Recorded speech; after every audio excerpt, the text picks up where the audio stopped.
So I want you to take a look at something that I'm noticing on this walking pattern. A couple things. First thing, we're going to start by watching the feet. This is slowed down to 1/10 of the regular walking, and this is using the grayscale 100 frame per second. This individual, as she's walking, she does have orthotics in her shoes, and she does, I believe, use a stability shoe. I'm going to bring that up again when I pull up her report in just a minute, but I want you to see where she's hitting on the ground, just from where her heel is hitting from the right side, and then where her heel is hitting from the left. So it's a pretty thin line. And the other thing I want you to notice is if we were to draw a line, which I'm not going to right now, but from where her foot hits, and if you can just think about the pressure, the ground reaction force. So for every action, there's an equal and opposite reaction. So every time her foot hits, she's going to have ground reaction force coming back up and through the joint. Okay, so then it comes directly up this way. Now watch, we're going to go up a little bit higher. It happens on her right side, but really I want you to watch almost this violent, I'll call it a violent internal rotation that happens when she has heel strike and progressing into the stance phase. So now that I'm starting to point it out, I want you to specifically watch. She's got EMG sensors on here. They make a good reference point for us, because if you really watch and see where they are right before they hit and how quickly they go to the midline. So here it comes here, and you can see almost like a whip type of sensation. So watching her whole leg and how quickly it just drops right into internal rotation. And on her left leg, you can really see her calf do a quick internal rotation as well. Boom, right there. And you can see that goes all the way up. Now, if I said this individual was having problems and pathology in her left hip, after watching what we're seeing here, it probably wouldn't be very surprising that every step that she takes, that boom, has that massive amount of internal rotation, which biomechanically we know that the body needs to be able to internally rotate. But now let's go back to what we said in the beginning. If she's in inserts / orthotics, I didn't even ask if they were rigid or, what type they were, but orthotics on top of stability shoes, I'm not sure how much subtalar motion she's getting. Now, the fault that I had was, actually, I did think I did record her walking barefoot. So we're going to take a look at that as well. But I just wanted you to see in slow motion just that this violent internal rotation, we're going to call it violent internal rotation, which for somebody to have a hip pathology after watching this, it's starting to make a little bit more sense. So now we're going to be watching the same individual as she's running on the treadmill. I think she got to 5.0 miles per hour. She has said she's not much of a runner, but and I think after watching some things on this video, we can see why, because it's not comfortable for her body. Just because of how her body has accommodated the forces. And we know that when we go from walking to running, it increases the pressure, the percentage by as much as 3 to 6% of the body weight, the force that's on the joints. So if we saw the malalignment while she's walking, we know that it's just going to be magnified when she's running, which is why it's not fun for her to run. So let's take a look here. I've got it slowed down to 1/10 of the speed again. So a couple things to take notice of. It's really hard to see the internal rotation whip that we did before, but something that I was paying attention to, again, is where her feet are hitting the ground. You can see that she's got almost like what we call a crossover type of pattern. So she doesn't have a leg whip or anything like that.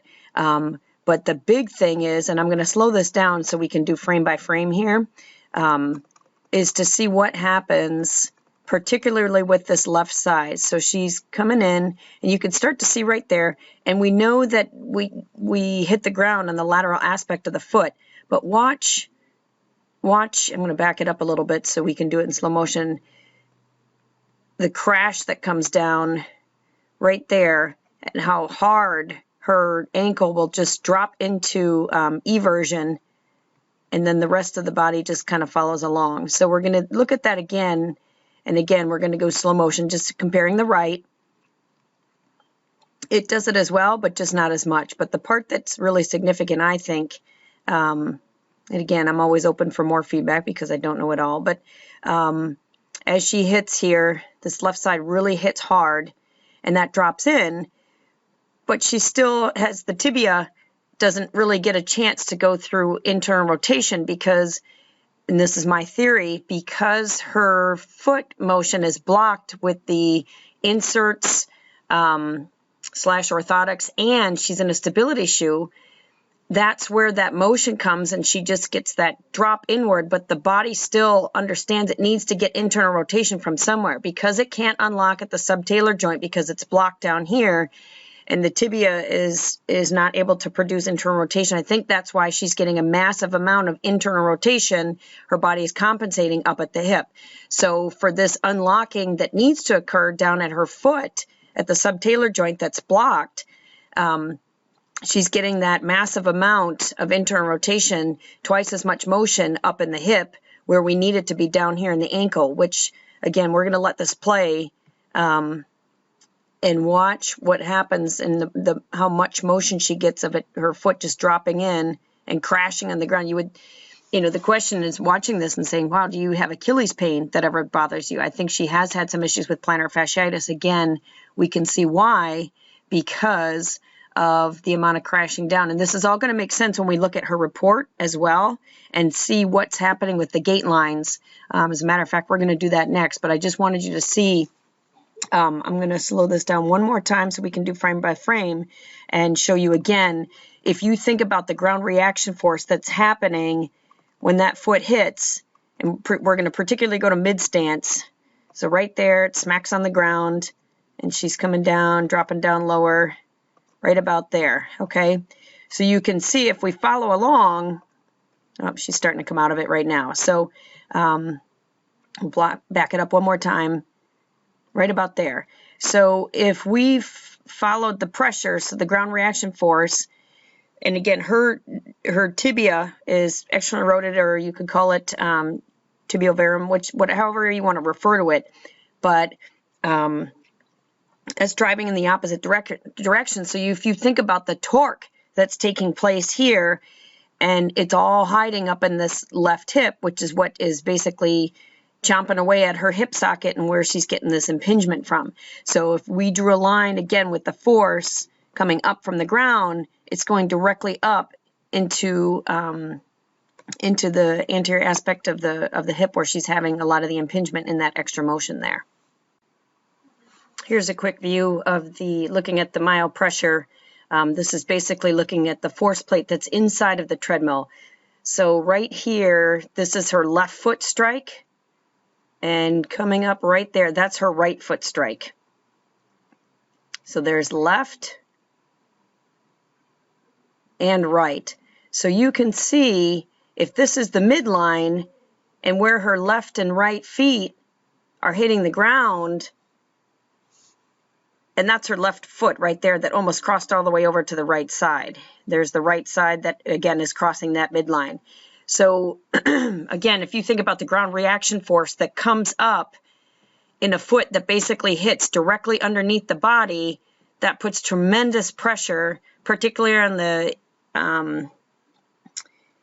the hip socket, especially that anterior and inferior aspect of it. And so it really cranks on the labrum, or the cartilage that's in there designed to protect the hip.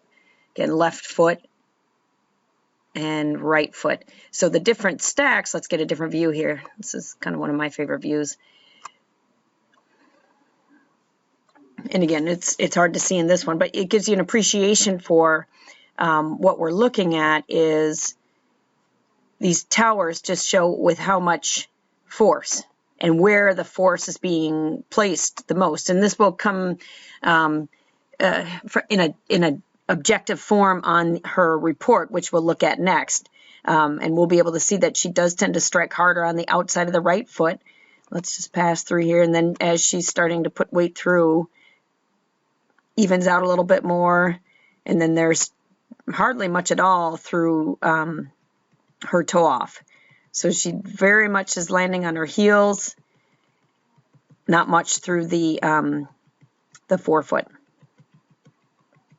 Okay, so we'll take a look at the report now. Okay, so taking a look at the report here, I'm going to start out. I did a myo pressure report, bilateral gait report, and so what we're looking at here, it's just the average pressure, and you can see there's a little bit more on the right side than the left, and you can tell because we're going to get down to this little diagram here, and this shows the force reading there, and the more the red, that there's more force there. So it's interesting that on her right side, and this is the max over here, on her right side, she tends to hit more on the outside with the right, but on the left side, the majority of the pressure starts on the heel, and there's a fair amount on the inside, which is what we saw from the video.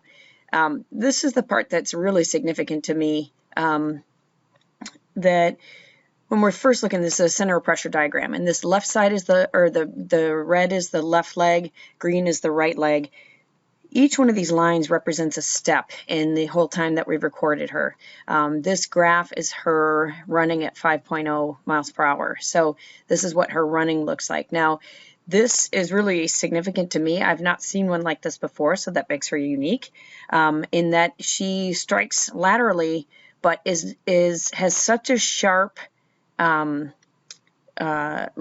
changing over to midfoot here, and that I do believe is what I had mentioned in the beginning about orthotics on top of a stability shoe. So again, her foot is not able to get into subtalar pronation. Again, this is my theory, and that's why her hip is doing twice as much work. It's a lot more uneven on the left side than the right, but they both, you can see there's a significant amount. If this is plotted right here, this butterfly in the middle, this is the center of pressure butterfly, and you can see, again, just how asymmetrical, again, if we were to try and compare, this butterfly just has a unique shape to itself, but going from heel strike to toe off, and then how she transitions from one side of the body to the other. So again, you can just see that there's some asymmetry going on there. We're going to jump down a couple different parameters. There's one other thing I'd like to go over, which is what, so under the gait phase parameters, this is interesting. So she's pretty symmetrical when it comes to the amount of time she's on the left leg and on the right leg. So that's pretty good.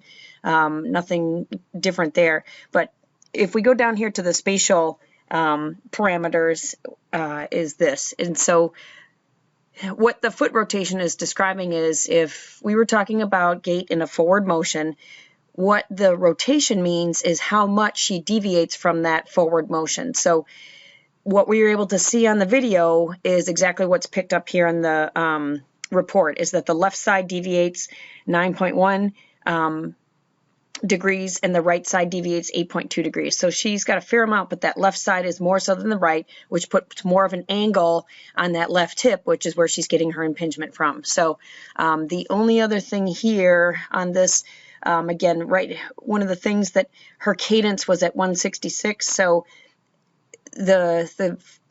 an ideal number, if she was going to be running, was to get a little bit closer to 180, because she wouldn't have as much ground contact time, which wouldn't put as much pressure or pinching on that hip. But that's a whole separate thing. But it is nice that that's calculated for her. But so if she did, again, want to pursue running, we'd be making some changes, and that would be one of them, try and get that cadence a little bit higher. Again, it doesn't mean anything with speed. It just means the step turnover, so she doesn't have as much pressure on that hip that's being impinged. So there you have it from the report. And I'm going to talk to this individual and just go over this with her, but I'd like to thank her for letting us take a look and giving us some more data to try and figure out. Thanks.